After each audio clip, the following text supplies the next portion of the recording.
It's time to review the movie, The Fallout from 2021. So let's get started. It began as an ordinary day for Wada. She had just woken up and was on her way to school with her best friend, Nick. But this time, something felt off. She received an unsettling message from her younger sister, Amelia. Alarmed, Wada rushed out into the hallway and learned that Amelia had gotten her first period and was feeling anxious about it. Trying to lighten the mood, Amelia made a joke and promised to share all the details with her later that evening. Wada went into the school restroom, where she encountered one of the school's popular girls, Mia Reed. Watching her, Wada commented that Mia looked beautiful even without any makeup. Just then, the sound of gunfire echoed through the hallway. Panicked, the girls ran into one of the stalls to hide. They remained there for what felt like an eternity. At one point, Wada became convinced she wouldn't make it out alive. In desperation, she sent a final message, a goodbye. Soon after, another student, Quinton, burst into the bathroom. It was later revealed that the shooter had murdered Quinton's younger brother right outside the school. Finally, the police arrived and the perpetrator was killed. However, the incident deeply affected Wada, who could not recover from the shock for a long time. The next night, she found Mia on social media and decided to write to her. After talking to her, Wada found out that her parents were in Japan and she was alone at home. She was very scared, so she gave Mia her phone number and said that she could come to her. The girl woke up from a nightmare. In the morning, she goes to see Nick, who recalls these terrible events. He thinks that maybe he survived yesterday in order to somehow prevent something like this from happening in the future. So he decides to organize a movement against school shootings. Wada watches Mia's dance videos and suddenly offers to meet her. The girl lies to her mother and says that she is going to Nick's, but she comes to her new friend, who is trying to look pretty.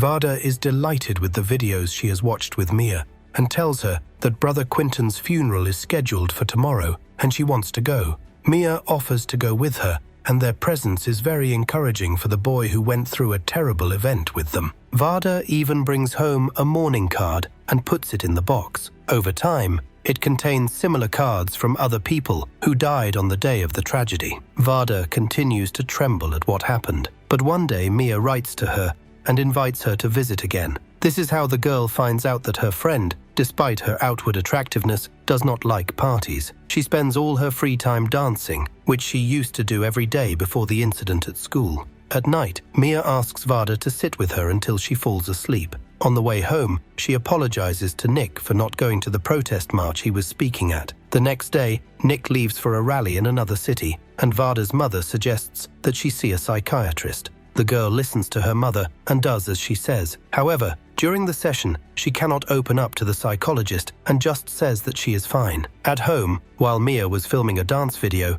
Wada writes to Quinton. He wants to thank her once again for coming to his brother's funeral and suggests that they meet. However, in the cafe, the young people are silent until the girl offers the boy a hug. Wada watches Nick's performances on TV and asks her friend to pour her some wine. Afterwards, they go to the jacuzzi. Later, they decide to have fun by the pool. Wada has never had this experience before, so she acts funny all the time. At home, she does not communicate with her mother and is even more irritated when she suggests that she go back to school, especially since her parents have allowed her to stay home as long as she needs. Nevertheless, Wada returns to school, but is terrified to go to the bathroom and does so outside when she accidentally steps on a jar. The next day, she buys specific medications and sits in class in a changed state. In the same state, Wada bites her pen and gets ink all over her face and goes out into the corridor. The girl becomes even more stressed and she writes to Nick to help her. A friend finds Wada and takes her home.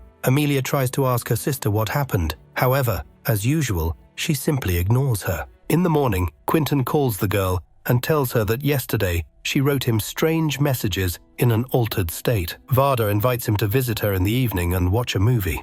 The guy agrees and comes to his girlfriend's house. However, the movie is interrupted because Quinton receives a message asking him to return home. Left alone, Wada watches her mum and Amelia cheerfully cooking, and then she stops her sister from going to the bathroom. In the evening, the girl lies again, saying that she's going to Nick's. In fact, she is going to Mia's, with whom she is sitting in the sauna. It turns out that neither of them has ever had a relationship with a guy before. As a result, their friendship grows even stronger. They go for a walk. At night, while staying at Mia's, the girls decide to try something new. In the morning, Wada realizes that something has happened between them and goes home, where she is met by her worried family who could not reach her. Her relationship with Nick also breaks down, as he had called earlier looking for her. Wada is annoyed and tells her mother that she was at her friend's house and had a few drinks, although she doesn't even like alcohol. She just wants to live the moments of her teenage life. The girl comes to Nick to apologize, and he says that he and his family have been very concerned about her. The boy reproaches his friend for trying to change the situation with school shootings, while Wada just has fun like nothing happened. Disappointed, she complains to Quentin about her conversation with Nick, and he reassures her, saying that Nick is under a lot of pressure because of his work. The girl asks her friend to tell her about his dead brother.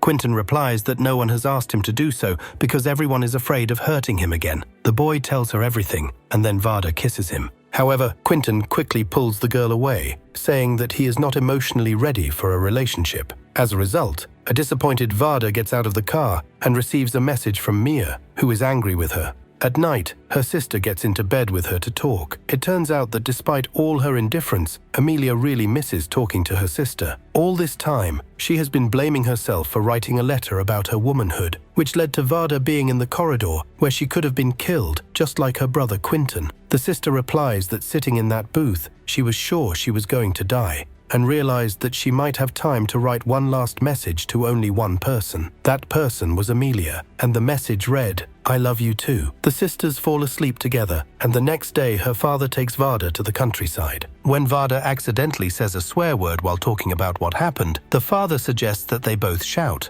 After that, both father and daughter feel better. Wada decides to go to Mia's house and finds her half drunk in the sauna. During the conversation, it turns out that they were both afraid that the night had broken their friendship, but in fact it hadn't. As a result, Mia decides to return to dance classes, and her friend promises to go with her. At the next session with a psychiatrist, Wada reveals much more. The girl says that other guys, unlike her, have coped with the situation and are now trying to change the world. For some time, Wada wondered if there could be some reason why she survived that day and the others did not. And now she realizes that there was no such reason, just as there was no reason for anyone to die. Wada hugs her mother for the first time in a long time, and finally tells her about alcohol, drugs, and the night she spent with the girl, which prompts the embarrassed woman to pour herself a large portion of wine. Wada arrives at the dance school and writes to her friend that she is waiting for her outside. After that, the happy girl looks up at the sky until suddenly she receives a message about another school shooting, which triggers another panic attack.